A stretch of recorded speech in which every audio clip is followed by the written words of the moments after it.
Welcome back to our special monthly installment of Inside Justice. We're joined tonight by Onondaga County District Attorney Bill Fitzpatrick to talk about some of the biggest issues in local law. Welcome back. We appreciate you being here. Good to see you, Matt. Megan. Good to see you. Explain to us where we stand with this 7-11 beating of Mr. Gifford, the 70-something-year-old man who was assaulted, and that's where we last left off and passed away. Right. We're actually putting that in the grand jury, and I want people to understand that the hyperbole about the act may not fit exactly what we can prove.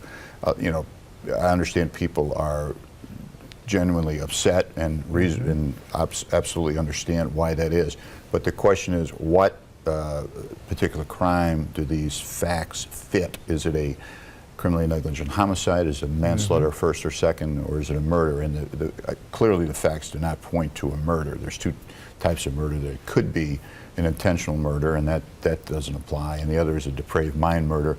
People don't understand that section of law has been eviscerated by the Court of Appeals over the last decade, and it's very, very difficult, if not impossible, for prosecutors to prove that. But give us some time to get the facts in. It's, as I said, it's in the grand jury. Probably have a result within the next. Is there videotape in that case? There's videotape inside the 7-Eleven. We're studying videotape from the surrounding area that does not appear to be of much utility, and the videotape inside the 7-Eleven doesn't really show a lot germane to the crime. There's no like whooping and hollering and celebration type thing, as I know has been reported, but it does present us with, should the issue of identity present itself. I don't know what Mr. Williams, if he is charged, what his defense is going to be. And keep in mind that he does have another very, very serious charge pending for which he's been indicted and released on bail. I think that one of the things in this particular case that has people so upset is the random nature of it, or so it seems.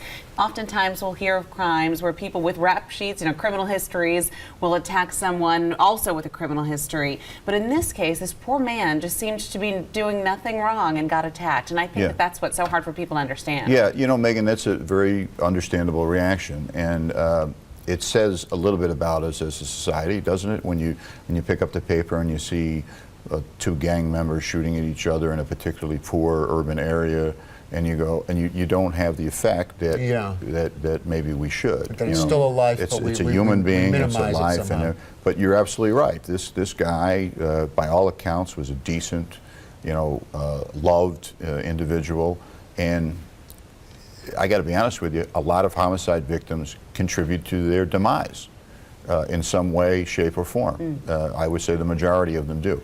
This guy clearly had nothing to do with it other than he was in the wrong place at the wrong time. Any concern systemically about the fact that Mr. Williams was out on another charge? Should he have not been out? Or the circumstances in that part were handled as on their face? I listened to press comments that were made, and everybody wants to criticize the criminal justice system. Look, he was released on $50,000 bail over our objection. We asked for much higher bail.